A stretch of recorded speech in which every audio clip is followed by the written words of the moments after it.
తెలుగుదేశం జనసేన ప్రతి ఒక్కరు ఎవరైతే ఉన్నారో బీసీలకి 50 సంవత్సరాలకే పింఛన్ ఇచ్చే విధానానికి శ్రీకారం చుడుతున్నాం.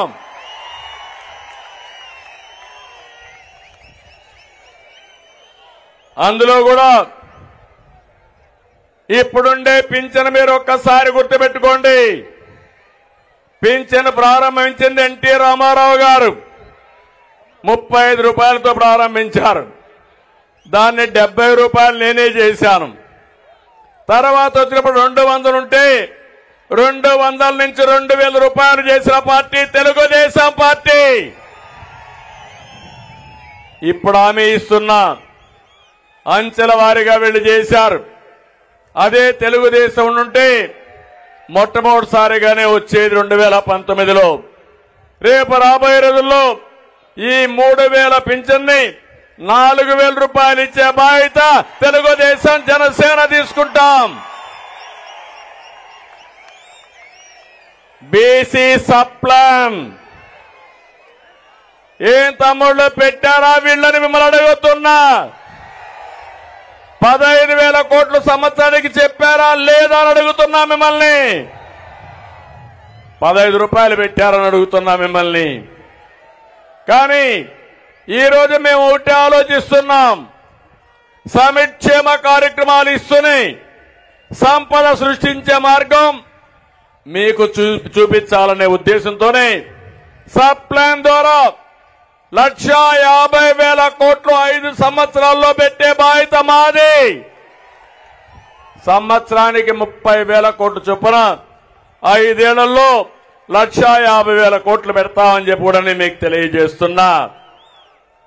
ఇంకో పక్కన మీరు ఒకసారి దొంగ లెక్కలు చూపించి ఎక్కడ కూడా నిధులు దొడ్డిదారికి మళ్లించి బీసీలకు అన్యాయం చేసిన పార్టీ వైఎస్ఆర్ కాంగ్రెస్ పార్టీ.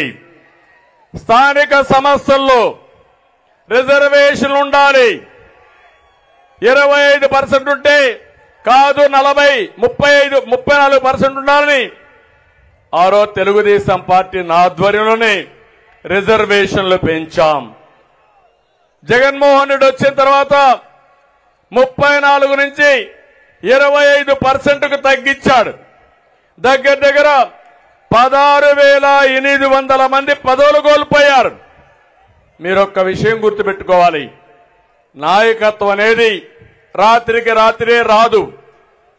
అనునిత్యం తయారు చేసే తప్ప సాధ్యం కాదు. ఓసారి చాలా మంది వెనుకబడి ఉంటారు.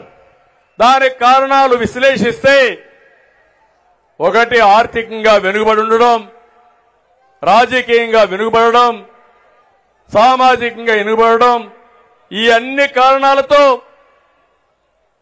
ఎన్ని సంవత్సరాలైనా పేదరికంలో మగ్గే పరిస్థితి వస్తుంది. అలాంటి సందర్భంలో మొట్టమొదటిసారిగా రాజకీయాల్లో వెనుకబడిన వర్గాలకు రిజర్వేషన్లు పెట్టాలని పెట్టి రాజకీయ నాయకులు తయారు చేసిన పార్టీ తెలుగుదేశం పార్టీ అని చెప్పి కూడా నేను మీకు తెలియజేస్తున్నా.